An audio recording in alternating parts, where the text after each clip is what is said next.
Hello everyone, welcome to my YouTube channel. आज की video में हम लोग करने वाले हैं नर्सिंग एप्टीट्यूड के questions.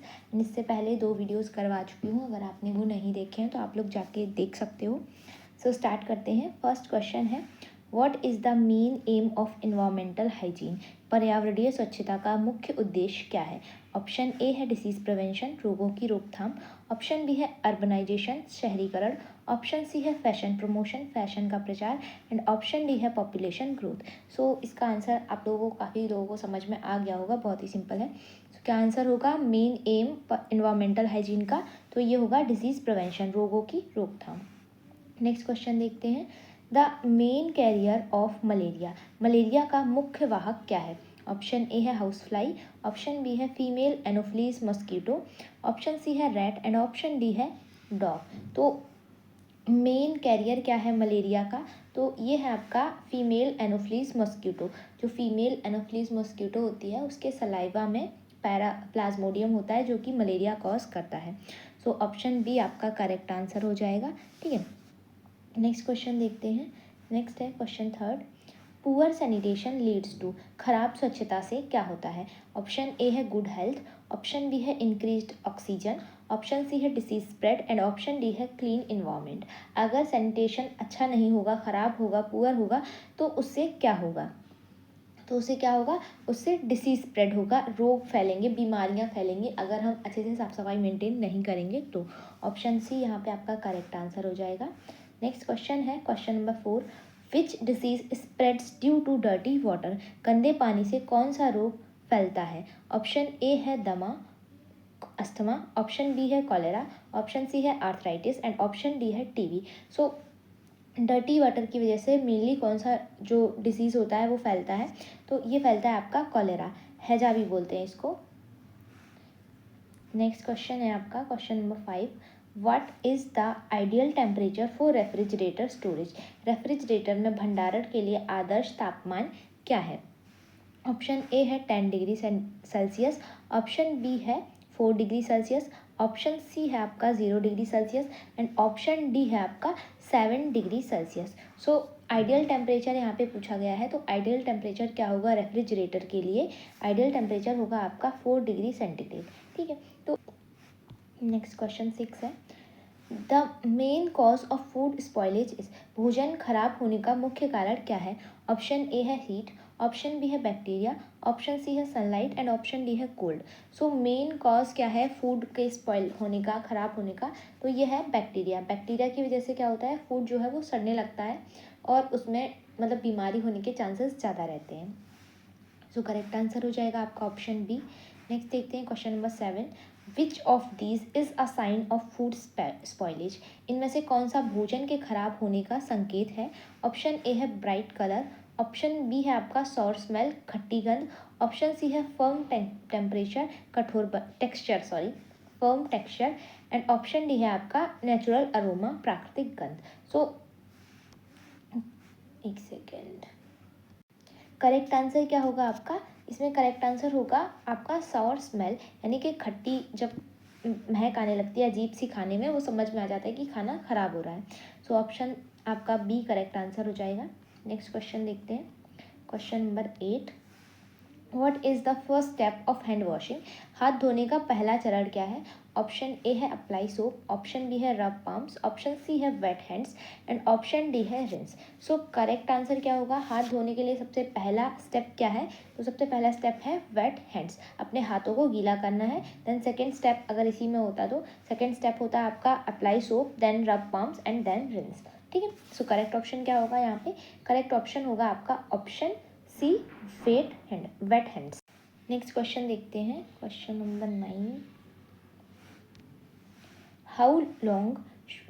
How long should you wash your hands. आपको अपने हाथ कितने टाइम तक धोने हैं?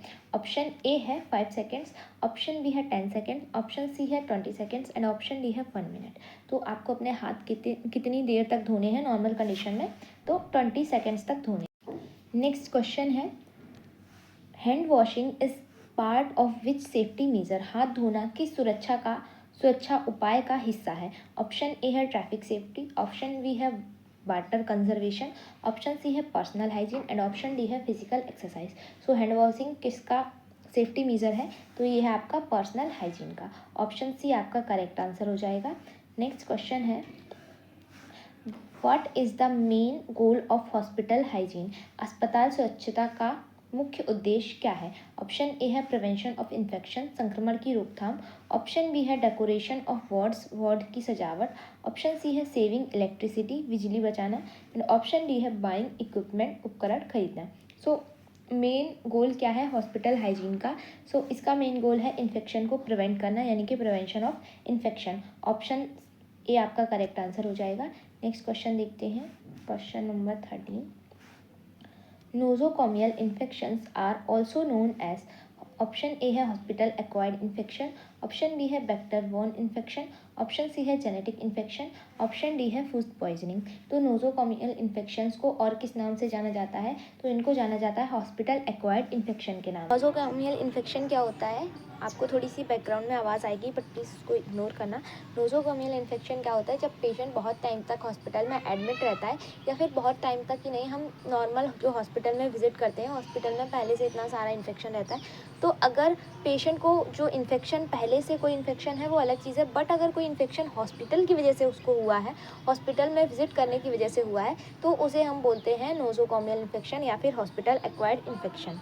आई होप आपको ये क्लियर हो गया होगा। अगर नहीं समझ में आया होगा तो आप लोग कमेंट में एक बार मेंशन कर देना। सो करेक्ट आंसर क्या होगा यहाँ पे? Option A hospital acquired infection. ठीक है, नेक्स्ट क्वेश्चन है, what is autoclaving used for? Autoclaving का उपयोग किस लिए होता है?